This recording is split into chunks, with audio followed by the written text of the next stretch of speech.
Alors moi j'avais envie de vous parler d'un spectacle qui m'a dévasté de tristesse. D'accord. C'est pour ça qu'il est beau, Ouais. c'est pour ça qu'il est génial. Bah, le rond-point en général il se gourre pas trop. Hein, Voilà, il se gourre pas trop et là c'est complètement réussi parce que ça s'appelle donc le syndrome, oh là vous m'impressionnez de l'oiseau. Trop. Merci, parce que voilà, c'est le syndrome de l'oiseau, c'est avec Sarah Giraudot.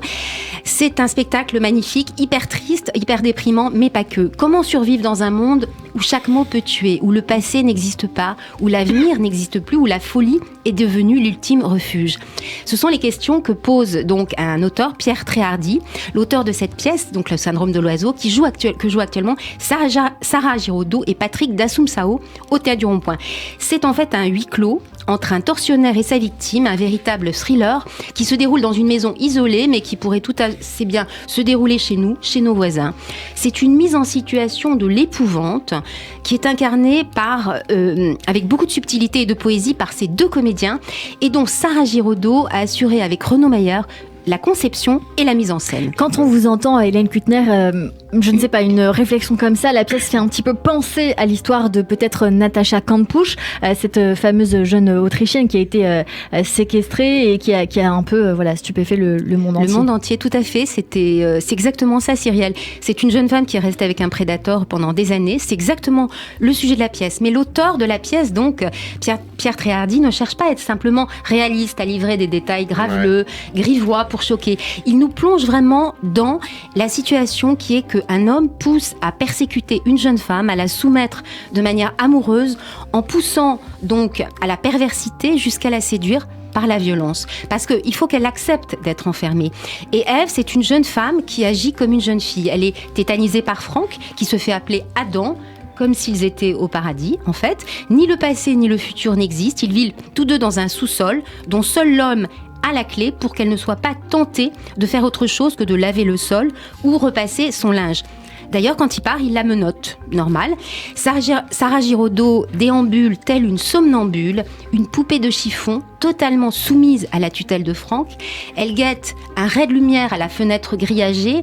Elle joue au piano la sonate au clair de lune de Beethoven, tandis que le comédien Patrick Dassumsao impose une présence massive, une autorité démoniaque, en lui faisant croire qu'il la protège du monde extérieur. On se demande, je pense que s'il y a un syndrome de Stockholm quelque part, on va peut-être pas essayer. Ne nous donnez pas la réponse, évidemment, Hélène Kuttner.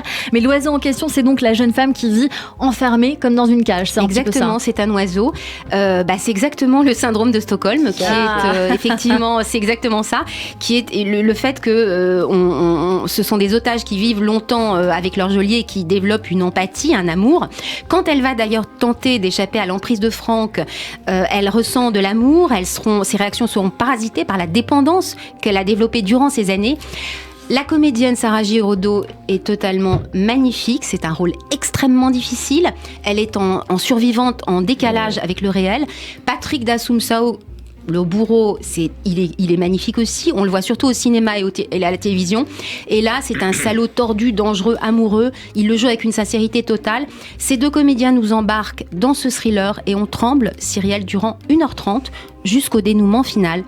C'est bouleversant. Vous nous l'avez très bien vendu, Hélène Kuttner. Ça donne vraiment très envie d'y aller. On peut donc voir le syndrome de l'oiseau en ce moment au Théâtre du Rond-Point. C'est jusqu'au 12 février. Merci beaucoup, Hélène Kuttner. J'ai très envie. J'ai envie d'y aller. Je vous dirai comment c'est. Il faut y aller. Merci, dans un tout autre genre, je crois, Raphaël Mézrahi, vous avez aimé l'exposition Hyper Réalisme au Musée Mayol. Ah oui, c'est vrai. J'ai vu que vous avez été là-bas, j'ai très envie d'y aller. C'est formidable. Il y a un jour, il y a un horaire, on peut y aller nu. C'est ça, il paraît qu'on peut y aller nu parce que les corps sont... J'y serais allé, autrement J'ai très envie d'y aller, moi. En tout cas, personne ne veut m'accompagner parce qu'on me dit que c'est terrifiant, mais moi j'ai trop envie d'aller voir ça. Non, c'est pas terrifiant, c'est de l'art. Mais oui. C'est pas... Non, mais c'est de l'art. C'est vraiment, incroyable. C'est un talent, c'est de l'hyper-réalisme, quoi. Il y a une statue le musée Grévin, c'est bien, hein. Là, c'est vraiment un nourrisson, des corps qu'on voit. Non, on discute, on a envie de parler avec, non pas du tout. Ouais. C'est pas du tout un être humain. C'est incroyable. Allez voir, forcément. Aller, j'ai très envie d'y aller. Je recommande aux auditeurs, en tout cas, Hyper Réalisme au Musée Mayol. Allez tout de suite, la chronique émotion de